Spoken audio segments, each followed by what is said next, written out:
आत्मा मालिक, सबका मालिक आत्मा, सर्व देवांचा देव आत्मा, आत्मा प्रत्येक हृदयात असतो असं सद्गुरू जंगलीदास महाराज आत्मा मालिक माऊली सांगतात. आजपासून आपण सुरू करत आहोत सार्थ आत्मगीता खंड 1. तत्पूर्वी आपण सद्गुरूंबद्दल बोलूया. सर्व आत्मप्रेमींना आत्मा मालिक. सद्गुरू या शब्दामध्ये अनंत कोटी ब्रह्मांड आणि चराचर सामावलेले आहे. ज्या ज्या जीवांना अध्यात्म जाणून अंगी मुरवायचं आहे त्यांच्यासाठी सद्गुरू या अस्तित्वाला अनन्यसाधारण महत्त्व आहे. या गद्यामध्ये काही महिमा शब्दरूपात गुंफला गेला आहे आणि त्याचं मूळ कारणही सद्गुरूच आहेत. त्यांच्या जीवनामध्ये सद्गुरूंचा लाभ अथवा त्यांच्या सानिध्याचा योग आला असेल त्यांनाच सद्गुरू तत्वाचं ज्ञान काय असतं याचा अनुभव आल्याशिवाय राहिला नसेल. कारण सद्गुरू हे संसाररूपी रंगमंचावरील सकळ पात्रांचा मूळ अभिनय बदलणारे एकमेव द्वितीय दिशादर्शक आणि दिग्दर्शक आहेत. जसं आपण ग्रंथ आणि पुराणात पाहिलं आहे तसंच अनेक संतांनीही आपल्या स्वानुभवामधून तेच सांगितलंय की सकळ चराचर सृष्टीचं मूळ आधार तत्व म्हणजे निर्गुण, निराकार, सर्वव्यापी, सर्वात अंतर्यामी, आदी अंतांचा निर्माता, स्वयंपूर्ण परमात्मा होय, ज्याचा महिमा सकळ महानुभावांनी आपल्या धर्मशास्त्रात सविस्तर विशद केल्याचा आपण पाहतो. तेच परिपूर्ण परम चैतन्य स्वरूप परमात्मा आजच्या या कालिकात सद्गुरूंच्या रूपात आपणास प्राप्त झाला आहे. मग प्रश्न असा पडतो, हा सद्गुरू असावा तरी कसा? तसेच आपणासारख्या सामान्य जीवांना त्यांच्या आणि त्यांच्या सामर्थ्याचा प्रत्यय कसा येईल? सद्गुरूंना 5वा वेद म्हटलं जातं. खरं तर सकळ वेद, उपनिषद, शास्त्र, ग्रंथ, पुराण आणि संत साहित्य पाहता सद्गुरू भगवंतास केवळ 5वा वेद म्हणणं म्हणजे त्यांना आपल्या विचारांच्या मर्यादेत बांधण्यासारखं होईल, नाही का? कारण सद्गुरू हे एक वेगळंच रसायन आहे. त्यांच्या मिश्रणाने जीवनाला शिवस्वरूप प्राप्त होतं. त्यांच्या केवळ उपस्थितीमुळे सकळ चराचरामध्ये उलथापालथ होते. अशा सद्गुरू तत्वांचे आम्ही पाविक आहोत. हीच आमच्यासाठी सर्वसामान्य जीवांसाठी अतिशय भाग्याची आणि उल्लेखनीय गोष्ट आहे. आता आपण जरी या ज्ञानापर्यंत पोहोचलो की सकळ सृष्टीचा मूळ मालक, चालक आणि संवारक केवळ तो एक निर्गुण, निराकार, केवळ परमात्मा आहे, तरी त्याचं ज्ञान देणारा कोण आहे यावर आपण कधी विचार केला आहे का? नाही ना. काय कारण असेल बरं? कारण आम्ही आमचा अहम तोरा जो आहे तो कधी सोडला आहे का? म्हणजेच आमची नम्रता, लीनता, दीनता हे गुण क्वचितच नजरेस येतात, बरोबर ना? मग हे ज्ञान जर करून घ्यायचं असेल तर अगोदर मी बाजूला सारला पाहिजे आणि तरच हे ज्ञान करून देणारा सद्गुरू परमात्मा आपल्याला ओळखता येईल.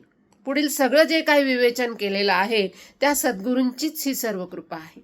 म्हणून आपल्याला लाभलेलं हे दिव्य सत्व असं आहे, हे सर्वसाधारण नसून संपूर्ण परम अलौकिकतेचं मूर्तिमंत चालतं बोलतं पूर्ण ब्रह्म चैतन्य आहे आणि त्यांना पाहता क्षणी मनात एक विद्युल्लतेचा संचार होतो.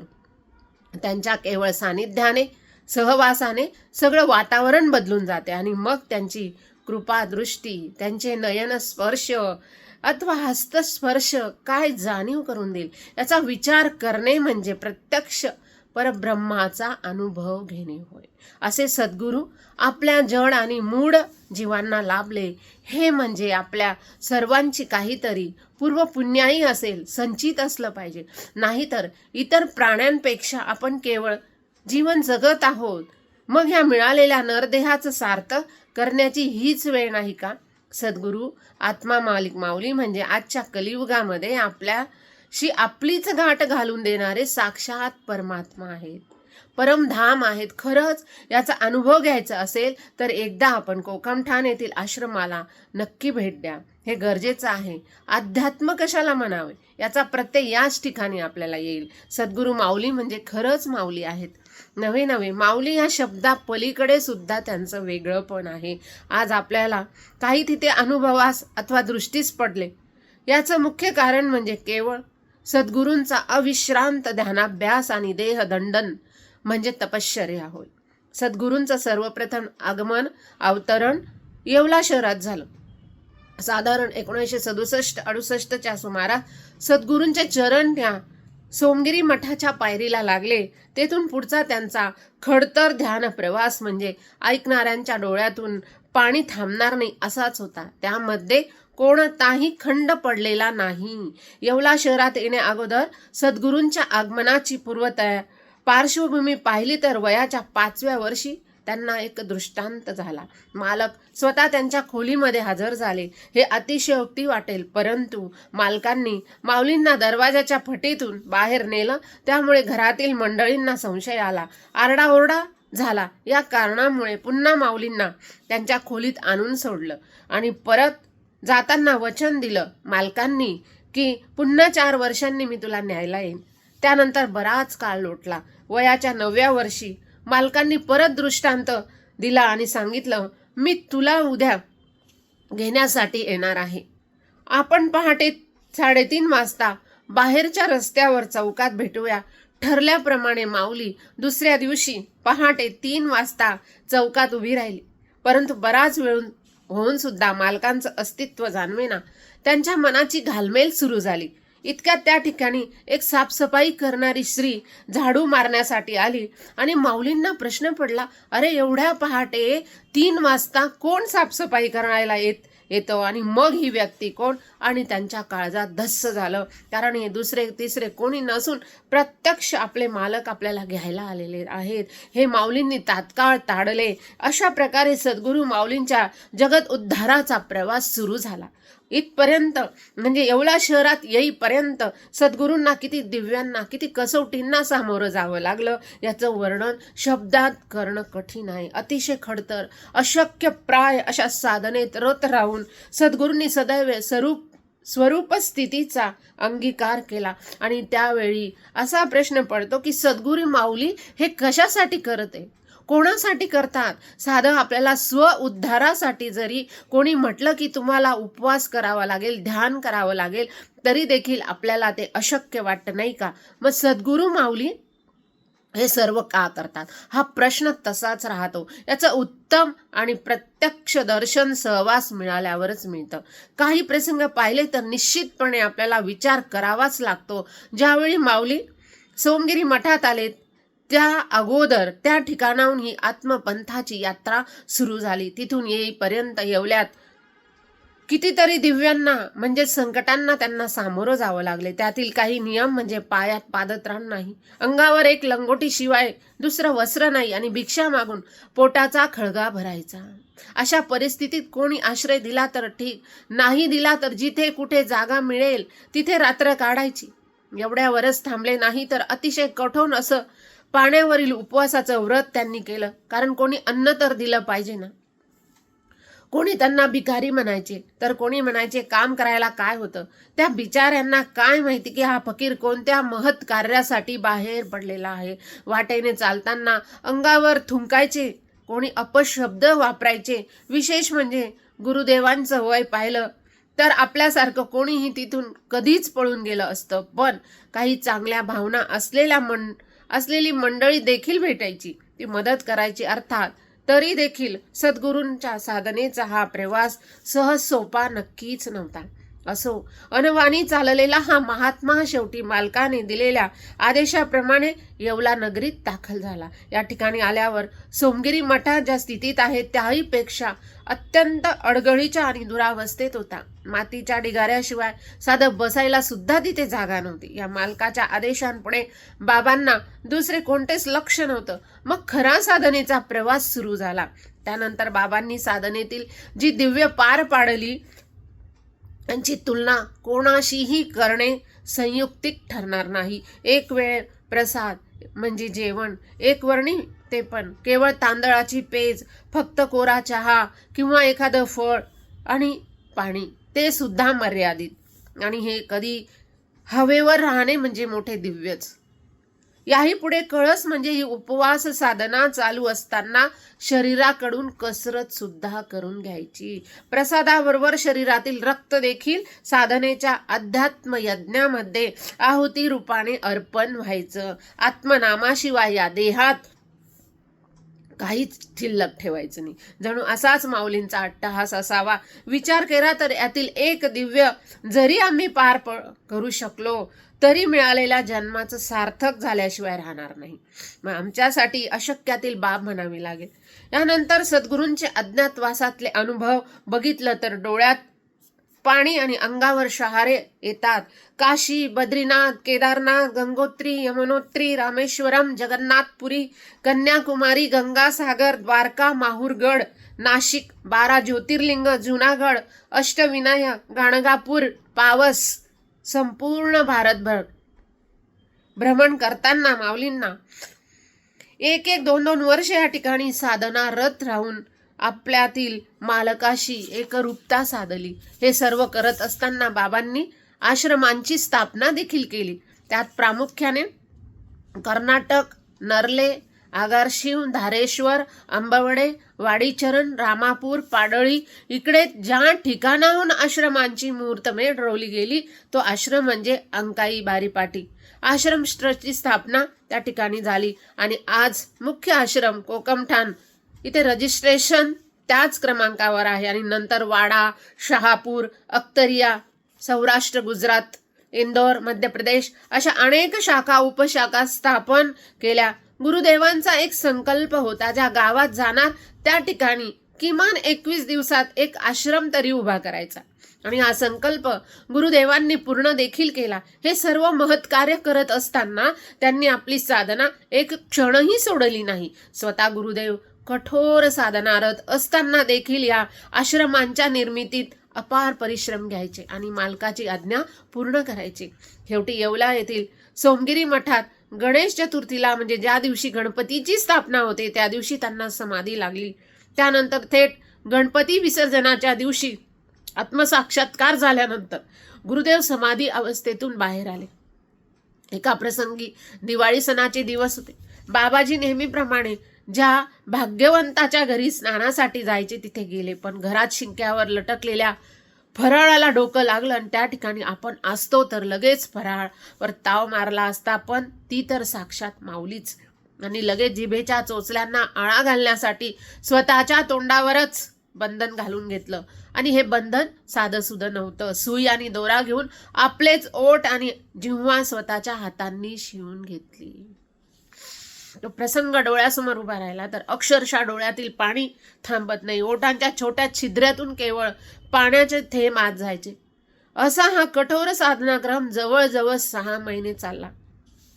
त्यावेळी सोमगिरी मठाच्या मागील बाजूस स्वामी मुक्तानंदांचा आश्रम होता. ते नुकतेच परदेश दौऱ्यावरून आले होते. त्यांनी गुरुदेवांच्या या कठोर व्रताची बातमी त्यांना समजता ते तातडीने सोमगिरी मठात बाबांच्या समोर हजर झाले आणि महान संतांनी बाबाजींना हे कठीण व्रत सोडण्याचा आग्रह धरला आणि स्वतःच्या हाताने एक मूठ शेंगदाणे त्यांना ग्रहण करण्यास सांगितले. आणखीन एक प्रसंग, वाराणसीच्या घाटावर साधना चालू असताना एक श्वान त्यांच्या पायाच्या पोटरीला एकाच ठिकाणी चावा घ्यायचा. हा प्रकार एकदा नाही, 2 नाही, तब्बल 8 दिवस सुरू होता. यावर माऊलींचं म्हणणं असलं की तो त्याचा धर्म पाळतोय, आपण आपला धर्म पाळायचा. म्हणजे त्यांच्या साधनेचाच हा एक भाग म्हणावा लागेल. मग त्यावर उपाय म्हणून बाबा त्या जखमेमध्ये रोज लाल तिखट भरायचे आणि पट्ट्याने बांधून टाकायचे. पुन्हा आपल्या साधनेत रममान व्हायचे. कारण गुरुदेव मालकाच्या प्रेमात इतके गुंग होते की त्यांना स्वतःच्या देहाचंही भान राहिलं नाही. अशी स्थिती आजही आहेच. आणखीन एक प्रसंगी बाबा हरिद्वारच्या जंगलामध्ये साधना करत असताना, अनुष्ठान करत असताना हरिद्वारमध्ये थंड पाण्याचं एक कुंड होतं. त्या कुंडात आजपर्यंत कोणीही स्नान केलेलं नव्हतं. अगदी म्हणजे इतकं थंड पाणी की बोट घातलं तरी ते गोठून जाईल. आपल्या माऊलींनी त्यावेळी कोऱ्या चहावर त्यांचे उपवास होते. साधना अतिशय कठोर होती. शरीरात केवळ हाडे आणि लटकलेली कातडी एवढंच काय ते शिल्लक. पण चपळता अशी की भल्या भल्यांना घाम फुटेल. शेवटी आपली माऊली म्हणजे एक महान योगी, हटयोगीच आहेत. कठीण तपकाळात त्या थंड पाण्यात माऊली स्नान करायचे आणि घेतलेला कोरा चहा पचवण्यासाठी पाण्यातून बाहेर आल्यावर किमान 10 किलोमीटर धावायचे. असं गुरुदेवांचं गणित असायचं. असं करणं आपल्याला स्वप्नात तरी शक्य आहे का? आज आपल्याला गुरुमंत्र इतक्या सहजतेने मिळतो, त्यामुळे आपल्याला त्याचं महत्त्व राहत नाही. गुरुनामाचं महत्त्व जाणणारे भाविक आज बोटावर मोजणे इतकेच आहेत. आता गुरुदेवांना गुरुनाम प्राप्त करण्यासाठी किती सायास करावे लागते हे बघितलं तर कदाचित आपल्याला त्याची जाणीव होईल अशी अपेक्षा आहे. मुळात ते पूर्ण अवतार आहे. असतात त्यांना गुरुमंत्र घेतलाच पाहिजे असं काही नाही. पण आमच्यासमोर गुरुमंत्रांचं महत्त्व विशद करायचं म्हणून की काय, माऊलींना गुरुमंत्रांचं महत्त्व काय असतं हे आपल्या कृतीत दाखवून दिलं. 3 महिन्यांच्या पाण्यावरील उपवास आणि अशा स्थितीत बाबा आपल्या गुरुदेवांकडे मंत्र घेण्यासाठी गेले. ती त्यांची एक मोठी परीक्षा होती. कारण गुरूंनी सांगितले, गुरुमंत्र इतका सहज मिळत नाही, त्यासाठी तुला 11 लोकांना गुरुमंत्र घेण्यासाठी तयार करावं लागेल. तुझ्याबरोबर 11 जणांची दक्षिणा ₹1.25 याप्रमाणे जमा करावी लागेल. सकाळी तयारी झाल्यानंतर तुला गुरुमंत्र देण्यात येईल. आता मोठा प्रश्न, 11 लोक कुठून आणायचे? त्यात भर म्हणजे दक्षिणा. कारण मुळात ही स्वारी लंगोटधारी, त्यात अशी कठीण परीक्षा, वरून केवळ पाण्यावरचे उपवास असल्याने अशा जीव नकोसा झालेला. आपण केवळ 5 दिवस उपवास केले तरी आम्ही फार मोठा तीर मारला अशा आविर्भावात वावरतो. इथे आपल्याला अंतर्मुख होऊन विचार करावा लागेल. असो कसे बसे करून बाबांनी गुरुदेवांनी सांगितल्याप्रमाणे सर्व व्यवस्था केली, ती अशी केली. हा विचार प्रत्येकाने अगदी आत्मावलोकन करून करावा अशी आशा आहे. गुरुमंत्राचा दिवस आहे. 11 मंडळींबरोबर इतर समाज देखील गुरुमंत्र घेण्यासाठी हजर होता. तो दिवस चतुर्दशीचा होता. सगळी मंडळी गुरुमंत्र घेऊन गेली, पण बाबा मात्र आपला नंबर कधी येईल याची वाट पाहत होते. आश्रमाची सर्व साफसफाई करून झाली. मग हिंमत करून बाबांनी आपल्या गुरुदेवांना विचारले, मला गुरुमंत्र कधी मिळेल? या स्वारींचे उत्तर आले, अजून वेळ आहे, अगोदर स्नान करून ये, मग बघू. गुरूंच्या आदेशाप्रमाणे माऊली स्नान करत असताना अचानक गुरुदेवांनी जवळ येऊन त्यांच्या कानामध्ये मंत्र दिला. झाडाला लटकलेल्या माळांमधील इतरांनी वापरलेला एक हार त्यांच्या गळ्यात टाकला आणि ज्या हौदातील पाण्याने माऊली स्नान करत होते तेच पाणी उपवास सोडण्यासाठी तीर्थ म्हणून दिले. असा हा माऊलींच्या गुरुमंत्राचा प्रवास आहे. या ठिकाणी आपण फक्त टाकावरच्या लोण्यासारखं सुख उपभोगत असताना ह्या इतका साधनेचा खडतर प्रवास केवळ आपल्यासारख्या जड मूड जीवांचा उद्धार करण्यासाठीच त्यांनी सोचला. ही गोष्ट आपण सर्व भगवत भक्तांनी ध्यानी मनी चित्ती मुरवली पाहिजे, तरच आपल्याला सद्गुरूंचा महिमा कळेल. नाहीतर फक्त दर्शन घेऊन देखावा करण्यात कोणता पुरुषार्थ आहे? हे सकळ प्राणी मात्रांचं आदी मूळ आहेत. त्या निर्गुण निराकार परमात्म्याची ओळख सर्वांना व्हावी आणि मिळालेल्या मानव जन्माचं सार्थक व्हावं हा मूळ संकल्प सद्गुरूंनी केला. त्यासाठी ते स्वतः अध्यात्म परिपूर्ण असताना देखील समाजाला त्यांच्या कर्तृत्वातून दिशा देऊन त्यांनी दशा बदलण्याचा अखंड महायज्ञ आजही चालू ठेवला आहे. आता आपल्याला कळले असेल की काय कारण आहे सद्गुरूंना हा सगळा परमार्थ प्रपंच मांडण्याचे आणि करण्याचे. तर सर्वात अंतर्यामी सद्गुरू भेटणं म्हणजे निश्चित आणि निश्चितच आपल्या जीवनाचा उद्धार करून घेणं होय. सद्गुरू माऊलींच्या सानिध्यात अनेक ज्ञानी अज्ञानी जड मूड आस्तिक नास्तिक सर्व वर्गातले भाविक व्यक्त येतात. हौशे नवशे गौशे हे देखील येतात. ज्याला जे पाहिजे ते सद्गुरू दरबारात मिळतं. पण हे लक्षात घेतलं पाहिजे की आपण इथून घेऊन जाणार आहोत. काय घेऊन जाणार आहोत? त्यांचे चांगले अथवा वाईट परिणाम देखील आपल्याला भोगण्यासाठी तयार राहावे लागणार. मग हा आपल्याला परमात्मा प्रचिती असणाऱ्या स्थळी काय घ्यायचं आणि काय टाकायचं म्हणजे त्यागायचं हे देखील अनुभवाला मिळणारच आहे. कारण ती माऊली तर देण्यासाठीच बसलेली आहे. तो सद्गुरू कार्याचा मूळ पाया असलेला परमात्मा रूपाला कधी न्याहाळेल त्याला दिसेलच ना की त्याचे हात केवळ देण्यासाठी सरसावलेले आहेत. असा अर्थ सद्गुरूंचे अवतरण आपल्या सर्व मानवजातीचा उद्धार करण्यासाठी झाले आहे. यात तीळमात्र शंका नाही. या ठिकाणी आणखीन एक बाब प्रकर्षाने सांगावीशी वाटते. ती आश्रमात आल्यानंतर आपल्याला सगळीकडे आत्मरूपाचं दर्शन होतं. आपण कधी माऊलींचा फोटो अथवा प्रतिमा बघितली आहे का? अर्थात उत्तर मिळेल नाहीच. या मागचा एक विशाल दृष्टिकोन बघितला तर मानवी देहाचं अस्तित्व काय असतं, काय आहे हे निर्देशित करण्याचा प्रयत्न गुरुदेवांनी केला आहे. हे देखील तितकंच खरं आहे की बाबांनी असंख्य चमत्कार केले. ज्यांनी हा अनुभव घेतला त्यातील बरेच भक्तगण आजही आहे जे सद्गुरू चरणी नतमस्तक आहेतच, अनुग्रहित आहेतच, परंतु गुरुदेव माऊली चमत्कार वगैरे गोष्टींच्या विरोधात आहेत. जोपर्यंत काही झाले असेल ते केवळ प्रत्येकाच्या श्रद्धा आणि भक्तीमुळे झालेले आहे असंच गुरुदेव म्हणतात. बाबा नेहमी म्हणतात तुमच्या सर्व समस्यांचं समाधान अंतरात्म्याच्या रूपाने तुमच्या आतच आहे. त्यासाठी कुठेही बाहेर जाण्याची आवश्यकता नाही. यासाठी गुरुदेवांनी परदेशात देखील आत्मदेवाचा हा प्रचार आणि प्रसाराचं कार्य सुरू ठेवलेलं आहे. आपल्याला देखील असं वाटतं की गुरुदेवांनी अजून किती कष्ट घ्यावे लागतील.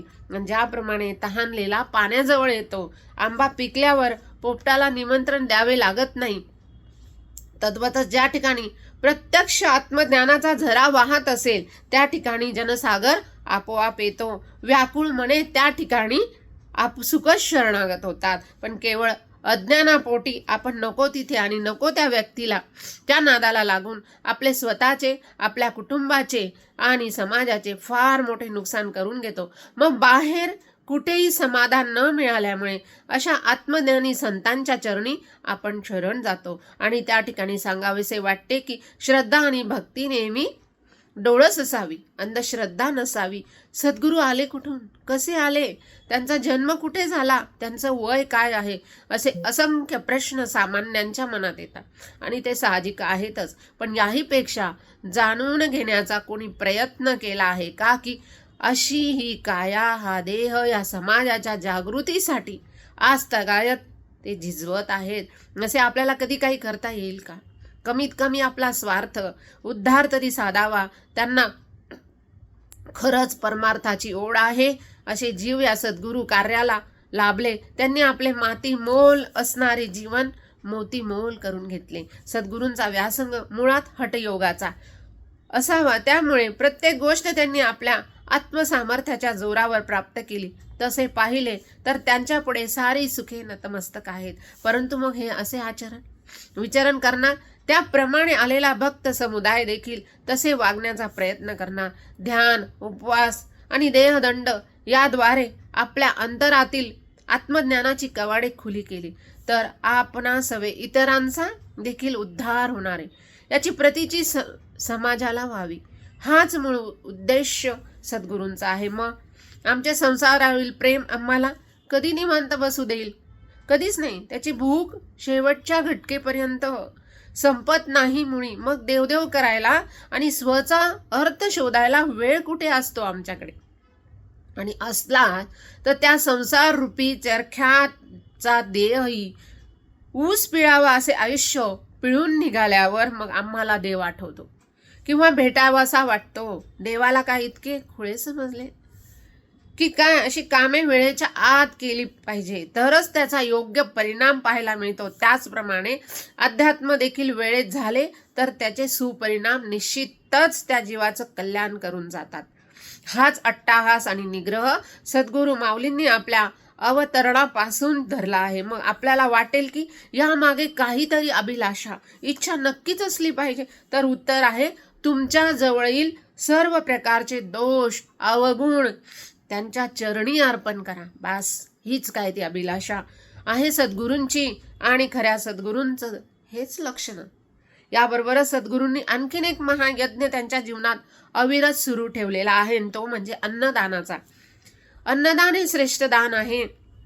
ज्यावेळी सद्गुरू साधनारत होते त्यावेळी देखील बाबांनी हा महायज्ञ चालू ठेवला. त्यावेळी परिस्थिती अशी होती की स्वतः बाबा कोरभर भाकरी खायचे तर मालक ज्याप्रमाणे आज्ञा करतील त्यांची अंमलबजावणी काहीही झालं तरी करायची. तो सद्गुरूंच्या परीक्षेचा काळ होता.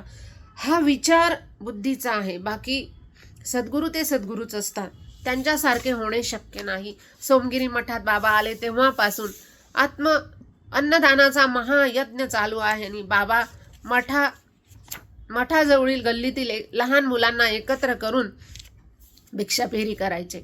मग येणारे जाणारे झोळीत 1 आणा 2 आणा 4 आणे असे टाकायचे आणि ह्या दानातून बाबा स्वतः शिदा करून चतुर्दशी पौर्णिमेला आपल्या हाताने प्रसाद बनवायचे आणि बाळ भोजन घालायचे. गुरुदेव म्हणतात, लहान बालके ही परमेश्वराची साक्षात रूपे आहेत, कारण त्यांना संसाराचा कोणताही गंध नसतो. म्हणजे त्यांच्या जीवनाची पाटी कोरी असते आणि म्हणूनच ते शुद्ध चैतन्य स्वरूप असतात. म्हणून त्यांची सेवा करणे किंवा मिळणे प्रत्यक्ष मालकाची सेवा आहे. त्यांच्या 20-22 वर्षापूर्वीचे सद्गुरूंचं कार्य अनुभवलं, त्यांच्यासाठी अशा ह्या अन्नदान यज्ञाचं आजचे भव्य स्वरूप पाहिले तर नवल वाटणारच. आज आश्रमाचा जो काही विकास झालेला आहे त्याला एकमेव कारण सद्गुरूच आहेत. अर्थात या क्षेत्रात सेवा करणारे अनेक लोक भाविक साधक आहेत आणि संपूर्ण मूळ प्रेरणा केवळ सद्गुरूंचीच. आणि हो, आमच्या देहबोधातील अहमतेमुळे काही वेळेला वाटते की आध्यात्मिक आणि सामाजिक वैभव उभं राहिलं, यात आमचा मोलाचा वाटा आहे. पण ज्या ठिकाणी आपण विसरतो की हे सगळं कसं पूर्वनियोजित होतं आणि राहणार आहे, याची जाणीव त्या विश्वात्मकाशी आमचे अनुसंधान होणे गरजेचे आहे. तो सद्गुरू सगुण आणि निर्गुण रूपाने आमच्या तुमच्यात वावरतो आहे. अशा सर्व अंतर्यामी आत्मवेत्या, आत्मद्रष्ट्या आणि आत्मज्ञानी सद्गुरूंचा महिमा आणि गुणगान करण्यासाठी शब्दरूपी प्रपंच तोडकाच आहे. गद्याचं वाचन आणि मनन केल्यावर कदाचित आपल्याला सद्गुरूंच्या आध्यात्मिक, मानसिक आणि शारीरिक सामर्थ्याची प्रचिती येईल. कारण आपण सर्व सामान्य बौद्धिक पातळीवर त्यांच्या गुणांचं अवलोकन, निरीक्षण आणि परीक्षण करतो. पण खरंच आपण योग्य मोजमाप करतो का, याचं चिंतन होणं गरजेचं आहे. सद्गुरू हा विषय काही बाजारामध्ये विकत मिळत नाही आणि त्यासाठी पूर्वसंचित असावं लागतं. प्रत्येकाच्या वैचारिक मतानुसार फार आपलं दैव बलवत्तर असावं लागतं. आता वर्तमानात आध्यात्मिक गंभीरता आणि सखोलता असणं गरजेचं आहे आणि तरच या महान शक्तीचा अनुभव आपल्याला दैनंदिन जीवनामध्ये क्षणोक्षणी येईल. सद्गुरू माऊली ह्या स्तरावरील व्यक्तीसाठी समान मापन देतात, म्हणजे ते सर्वांवर समान कृपा करता. मग प्रश्न उभा राहतो, सद्गुरूंचं प्रेम अनुभव सर्वांना सारखं का नाही मिळत? बऱ्याच वेळेला आम्ही पाहतो काही भाविक म्हणतात की आम्ही बाबांच्या एवढं करतो, आमच्या वाट्याला एवढा त्रास आणि दुःख का? अहो, मग या मागच्या कारणांचा आपण कधी विचार केला आहे का? तर आलेल्या दुःखाच्या मुळाशी जाण्याचा प्रयत्न केला तर बघा, आपली उत्तरं आपल्यालाच मिळतील. हीच तर कला बाबा आम्हाला शिकवतात. तर ध्यान आणि सत्संगाच्या माध्यमातून शिकण्याचा आटोकाट प्रयत्न करत आहेत. हा विषय जर असा आहे की दुःखाचं कारण आपण स्वतःच आहोत, तर मग इथे अध्यात्माला का दोष द्यायचा? तर असा योग्य विचार केला तर तो विचार आपल्याला सुचला पाहिजे, तो आचरणात आणला पाहिजे. आणि सद्गुरूंनी त्यांची तपश्चर्या आणि साधना दुःख निवारण्यासाठी खर्ची घालावी, हे कितपत योग्य आहे? सद्गुरूंकडून आपणास जी काही सकारात्मक ऊर्जा मिळते ती आपल्या आत्म उत्थानासाठी म्हणजेच आध्यात्मिक प्रगतीसाठी आहे. आपण आपल्या निर्माण केलेले आपले संसारी प्रश्न सोडवण्यासाठी नाही. भक्ती भाव या नावाखाली आपण त्यांचे उपकार आपल्याच उरावर किती जन्म वाहत राहणार आहे? आता जागे होण्याची वेळ आलेली आहे. कारण हे परम दयाळू सद्गुरू कधीच असे म्हणणार नाहीत की जा आता, मी कुणाला काही आशीर्वाद देणार नाही. त्यांचा धर्म ते निभावणारच. मग आमचा स्वधर्म कुठे गेला? मी फक्त गुरुदेवांकडून घेत राहायचं का? किती दिवस, किती वर्ष, किती जन्म? आणि असे हे चालू राहणार आहे. सद्गुरूंना द्यायचं असेल तर आपले दुर्गुण द्या ना, दुर्वासना द्या ना. त्यातही आपण कंजूसी करतो, कारण आम्हाला स्वार्थाची व्याख्याच अजून कळलेली नाही. हृदय मंदिरी जे आत्मयास पाहती तयासी होय आत्म्याची प्राप्ती, हे सद्गुरूंचं वचन आपण तंतोतंत पाळलं तर सर्व उत्तरे आणि अनुत्तरित प्रश्नांची उत्तरे सुद्धा आपल्याला सहज मिळतील. यासाठी सद्गुरू आपल्या आचरणातून आपल्याला अनुभव देतात. त्यांना हे सगळं करण्याची गरज आहे का? मग केवळ आपल्यासाठी आपल्या समोरच ते अनेक प्रयोग, अनेक साहित्य कृती, निरीक्षण, अनुमान आणि निष्कर्षासह मांडतात. हेच प्रयोग आपल्याला इतर भाविक भक्तांना आलेल्या अनुभवातून निदर्शनास येतात. सद्गुरू आपला स्वधर्म, करुणा, दया, प्रेम, क्षमा, परोपकार, एकनिष्ठा कधीही सोडत नाही. या उलट आपले वागणे असते. काही थोडं वाईट घडलं, काही अडचण आली की आपण त्यातून सही सलामत बाहेर पडतो, की आपले रडगाणे सुरू होतं. मग आम्ही एवढा देवधर्म करतो, असं का? मग सकारात्मक विचार कधी केला आहे का आपण? कुणाच ठाऊक आपल्या वाईट कर्माचं गाठोडं मोकळं करण्याची हीच वेळ आलेली आहे. पण सद्गुरूंकडे हे साकडं घालून आपण आपलेच नुकसान करत नाही ना. सद्गुरूंनी वसाच घेतलाय की आपण या मरणाच्या फेऱ्यातून कशी सुटका आपली करता येईल. क्षणाक्षणाला त्यांचा हाच विचार ते करतात. त्यामुळे बघा, ज्या वेळी त्यांच्याजवळ काही प्रश्न अथवा अडचणी घेऊन जातो, माऊली एकच रामबाण उपाय सांगतात: ध्यान करा, ध्यान, सगळं ठीक होईल. हे ऐकून आपल्याला अवघड वाटतं. आपण काय विचारायला गेलो आणि बाबा काय उपाय सांगायचं सोडून काय म्हणतात ध्यान करा. ध्यानाने काय प्रश्न सुटतात का? हाच गोड गैरसमज आपण बाळगतो, स्वतःची फजिती करून घेतो. बघा, जेव्हापासून सद्गुरूं या भूमीवर अवतरण केलं तेव्हापासून पाहिलं असेल की त्यांच्या कार्याला, आश्रमाला, वहिवाटीसाठी कुठेही कामाला गेलं, कुठेही शेतमजुरी केली, एखादा कामधंदा, कंपनी काढली, असं झालं आहे का? नाही. असं बाबांनी केलं नाही. यावर बाबा नेहमी सांगायचे, अहो, ह्या चराचर सृष्टीच्या मालकाला एकदा आपलंसं करून घ्या. त्याच्या अधीन सर्व सत्ता, बघा कसे कामाला लागतात ते. तो मालकच सर्वहून आपलं व्यवस्थित करतो. आपण फक्त त्याचं काय करायचं? अखंड चिंतन करायचं. केलेलं सर्व कर्म त्याच्या चरणी अर्पण करायचं. बघितलं ना, हे किती सोपं आहे. आणि विना सत्सद विवेक बुद्धीने केलं तर फार अवघड आहे. आता आपणच ठरवायचं, चिंता करायची की चिंतन करायचं. चिंतन करताना चिंता ह्या परमात्म्यावर सोपून द्यायची आहे. काहीच अवघड नाही. सगळीकडे आनंद भरलेला आहे. गरज आहे फक्त आपली दृष्टी बदलण्याची. आत्मा मालिक क्रमशः.